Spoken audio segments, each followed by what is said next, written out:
Vous allez avoir besoin d'un port pour que les pétroliers puissent aborder, vous allez avoir besoin d'un pipeline pour aller des puits de pétrole au port, vous allez avoir besoin de soldats pour protéger le pipeline des terroristes, donc on amènera aussi quelques soldats, et vous allez avoir besoin de beaucoup d'argent pour financer tout ça.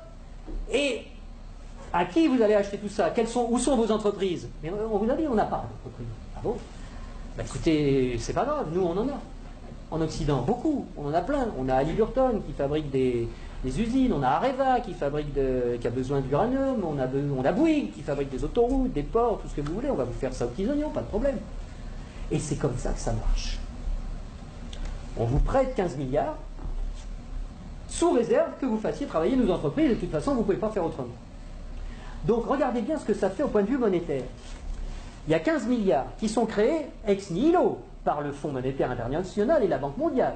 Le Fonds monétaire international, c'est un organisme qui récupère quelques dépôts de la plupart des pays de la planète qui servent de garantie pour faire des crédits, des prêts aux pays sous-développés. Donc, il y a 15 milliards qui partent de la Banque mondiale et qui vont sur les comptes du pays sous-développé. Et aussitôt, ces 15 milliards-là qui sont dans le pays pauvre, ils retournent dans le pays riche pour aller payer des entreprises occidentales qui vont dans le pays pauvre faire du boulot, construire des trucs. Du point de vue du pays riche, quand vous allez vendre des produits et des services dans un pays pauvre à l'étranger, pour vous, c'est quoi? C'est des exportations ou des importations? Des exportations. Voilà. Je vais aller exporter une usine, Areva, moi français. J'exporte une usine. J'exporte du travail. J'exporte des chars. J'exporte des fusils. J'exporte des outils, de l'outillage. Donc, ce qui est génial, c'est que les 15 milliards qui sont partis des pays occidentaux, qui sont allés dans le pays pauvre, il y a des services qui sont exportés par les pays occidentaux envers les pays pauvres, et l'argent, qu'est-ce qu'il fait? Il revient dans les pays riches, les 15 milliards, ils reviennent. Bon. Et donc les 15 milliards, c'est comme si on avait eu une belle-sœur qui avait emprunté 15 milliards et qui nous les distribue, puisque les ouvriers des entreprises des pays occidentaux, les actionnaires des entreprises des pays occidentaux, ils vont avoir plus d'argent, grâce à ces 15 milliards qui reviennent.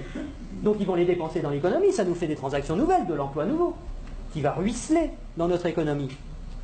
Mais c'est pas tout à fait comme si c'était des belles-sœurs qui les avaient empruntées, parce que les belles-sœurs, il aurait fallu qu'elles rendent les intérêts, et donc qu'elles reprennent leur argent, et qu'elles en reprennent le double, et que nous, on ait des nouveaux emprunteurs qui arrivent pour payer les intérêts des nouvelles belles-sœurs. Là, non. C'est qui la belle-sœur qui paye les intérêts? C'est les pauvres. C'est les pays sous-développés. Et donc on a été leur construire des trucs qui vont nous permettre d'exploiter leur richesse. On a eu de la monnaie en plus qu'on a créée nous-mêmes en la faisant passer par les pays pauvres, mais qui revient chez nous net d'intérêts. Et qui paye la dette, qui paye les intérêts, c'est le pays pauvre. Et ils ont deux solutions. Soit ils empruntent à nouveau le montant des intérêts pour pouvoir nous les rembourser, ce qui double leur dette.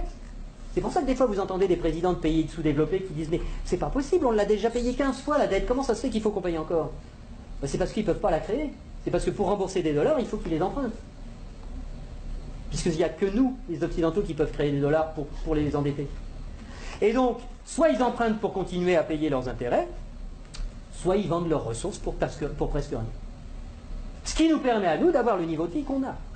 Et d'avoir les ressources des pays sous-développés, qu'on a bien choisis parce qu'ils étaient riches en ressources dont on a besoin, et d'avoir le niveau de vie qu'on a, et d'avoir de l'essence pas chère, et d'avoir des iPhones pas chers, etc. C'est grâce à ça. Donc il faut réfléchir à ça aussi. Il faut savoir que si on a le niveau de vie qu'on a, c'est parce qu'il y a une prédation sur les ressources de la Terre entière, qui nous profitent.